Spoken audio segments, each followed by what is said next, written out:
નમસ્કાર, ગુજરાતના અત્યાર સુધીના તમામ મહત્વના સમાચારો સાથે હું છું જિજ્ઞાસા અને તમે જોઈ રહ્યા છો ગુજરાત લાઈવ। ગુજરાતમાં સત્તાવાર ચોમાસું તો નથી આવ્યું, પરંતુ રહીને વરસાદી માહોલ જામ્યો। મધ્ય ગુજરાત અને દક્ષિણ ગુજરાતના કેટલાક ભાગોમાં મેઘરાજાએ ધમાકેદાર એન્ટ્રી કરી।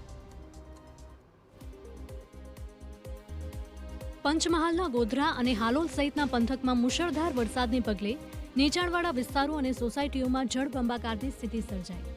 ખેતરો પાણીમાં ગરકાવ થયા। જો કે સાર્વત્રિક વરસાદથી ધરતીપુત્રોમાં ખુશીનો માહોલ પણ જોવા મળ્યો।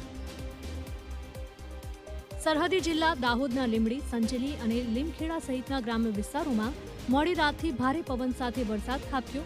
અહીં વરસાદી આફત વચ્ચે એક મકાન ધરાશાયી થવાની ઘટના સામે આવી। જો કે સમય સૂચકતા વાપરીને પરિવાર બહાર નીકળી જતા દંપતી અને 2 બાળકોનો આબાદ બચાવ થયો।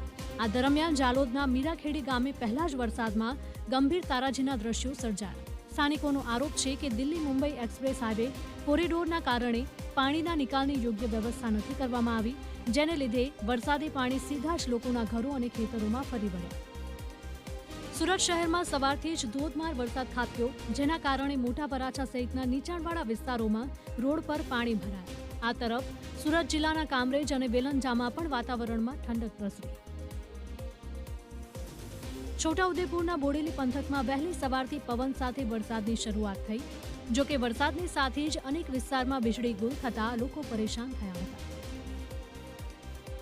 ગાંધીનગરના કલોલમાં જાણે કે પ્રથમ ગ્રાસે મક્ષિકા જેવો ઘાટ ઘડાયો। આડેધડ અને આયોજન વગર કરાયેલા વિકાસ કામોને કારણે પહેલા જ વરસાદમાં અનેક વિસ્તારોમાં ઘૂંટણસમા પાણી ભરાયા। ઉત્તર ગુજરાતના મહેસાણાની વાત કરીએ તો કડી અને વિસનગરમાં રાત્રિ દરમિયાન ધોધમાર વરસાદ નોંધાયો। કડીમાં સવાર સુધીમાં આશરે 2 ઇંચ વરસાદ ખાબકતા મુખ્ય અંડરપાસ પાણીમાં ડૂબી ગયો, જેનાથી સવારમાં જ વાહન વ્યવહાર ખોરવાયો।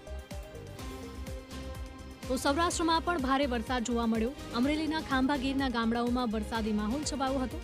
આ સાર્વત્રિક અને ખેતીલાયક વરસાદથી રાજ્યભરના ધરતીપુત્રોમાં ખુશીની લહેર પણ જોવા મળી રહી છે। ભાવનગર શહેર અને